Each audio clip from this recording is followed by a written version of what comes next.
Sneha steel and furniture centre Salgare. आमच्याकडे steel भांडी, संसार उपयोगी साहित्य, sofa set, furniture, cooler, dining table, आटा चक्की व इतर साहित्यांचे एकमेव ठिकाण एक, व्हरायटी अनेक। आता शुभ मुहूर्ताची सुरुवात सलगरे ते स्नेहा स्टील मधील खरेदीनेच। वाजवी दर, सजवा फर्निचरने तुमचे घर। सर्व साहित्यावर बजाज फायनान्सची खास सोय उपलब्ध। स्टील भांड्यांना 5 वर्षे गॅरंटी, तर फर्निचर साहित्यास किडवाळीपासून लाईफ टाईम वॉरंटी।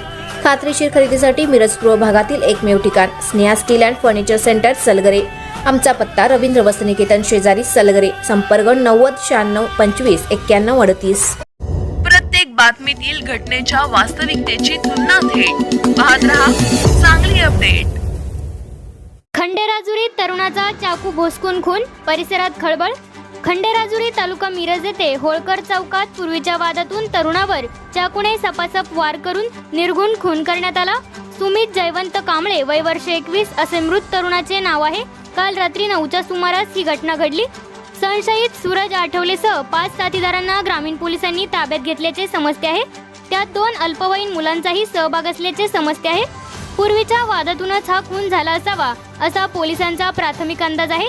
दरम्यान एकापाठोपाठ 2 खुनाच्या घटना घडल्याने खळबळ उडाली आहे। घटनास्थळ व पोलिसांकडून मिळालेली माहिती अशी की सुमित कांबळे हा खंडेराजुरीत कुटुंबासह राहतो। तो सध्या सैन्य दल भरतीची पूर्वतयारी करत होता। काही दिवसांपूर्वी खंडेराजुरीत झालेल्या मिरवणुकीत सुमित आणि संशयितात वाद झाला होता। या वादाची धुसफूस कायम होती। काल रात्री सुमित चौकात थांबला होता, त्यावेळी संशयित आणि त्याच्यात पुन्हा वाद झाला। वाद टोकाला गेल्यानंतर संशयिताने चाकूने सपासप वार केले। त्यातील एक वार वर्मी असल्याने रक्तस्राव झाला, त्यातच त्याचा मृत्यू झाला। त्यानंतर गावात एकच खळबळ उडाली। दरम्यान मिरजेतील शासकीय रुग्णालयात काल रात्री उशिरा उत्तरीय तपासणी करण्यात आली।